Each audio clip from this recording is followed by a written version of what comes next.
اس وقت جب میں گزارشات کر رہا ہوں، رشیا میں پاکستان کے لیے سستے تیل کا جہاز، اس میں تیل جو ہے اس میں لادا جا رہا ہے اور وہ جلد پاکستان لے کے آئے گا۔ مجھے بتائیے کہ امپورٹڈ حکومت ہوتی تو روس ہمیں تیل دیتا؟ مجھے اس پارلیمان نے منتخب کیا ہے بطور وزیر اعظم۔ جناب اسپیکر، اگر یہ پارلیمان ایک فیصلہ کرتی ہے اور اپنے بحث کے بعد ایک نتیجے پہ پہنچتی ہے اور وہ حکومت کو اور وہ کابینہ کو پابند کرتی ہے، تو میرا فرض ہے کہ پارلیمان کے فیصلے کا احترام کرنا، میرا فرض ہے کہ میں ان کے ساتھ کھڑا ہوں۔ جناب اسپیکر، جو فیصلے انہوں نے کیے ہیں، جو قراردادیں انہوں نے پاس کی ہیں آپ کے توسط سے، میں اور میری حکومت ان کے ساتھ کھڑی ہے۔ میں ان کا مان نہیں توڑوں گا اور ان کے ساتھ کھڑا ہوں بالکل۔ جناب اسپیکر، ہر صورت جناب اسپیکر یہ ہو نہیں سکتا۔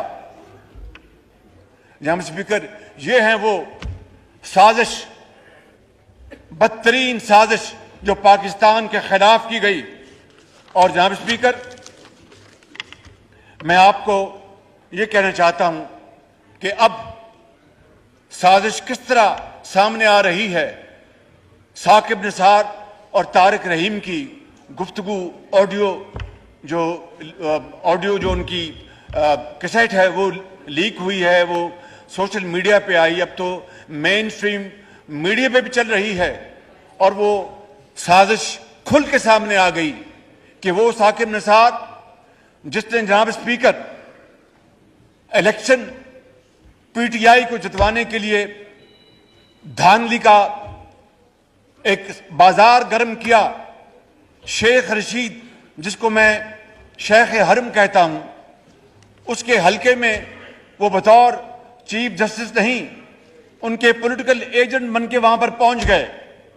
وہ ثاقب نثار جناب اسپیکر جس نے پاکستان کے اندر ہسپتالوں کا نظام تباہ کر دیا، وہ ثاقب نثار جناب اسپیکر جس نے 2.5 سال دن رات سو موٹو لے کر اس قوم کا حلیہ بگاڑ دیا، وہ ثاقب نثار جس نے پی کے ایل آئی میں اپنے بھائی کو بھرتی کرانے کے لیے اس کا بیڑا غرق کر دیا، اور وہ سینکڑوں مریض جن کے گردے کی پیوند کاری ہونی تھی، جناب اسپیکر وہ موت کے منہ میں چلے گئے۔ جناب اسپیکر، آپ اندازہ فرمائیں کہ 20 ارب روپے سے وہ ہسپتال بنا۔ کبھی وہ کے پی جاتے تھے اور کبھی کسی کچن میں جا کر وہ برتن دیکھتے تھے، ہفتے اور اتوار کو وہ اپنی عدالتیں لگاتے تھے۔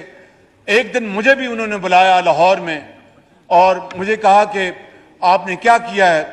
میں نے کہا جناب ہم نے بجلی کے کارخانوں کو بجلی نظر نہیں آ رہی، تو میں نے کہا آپ ایسے ہی ٹھنڈے کمرے میں بیٹھے ہوئے ہیں؟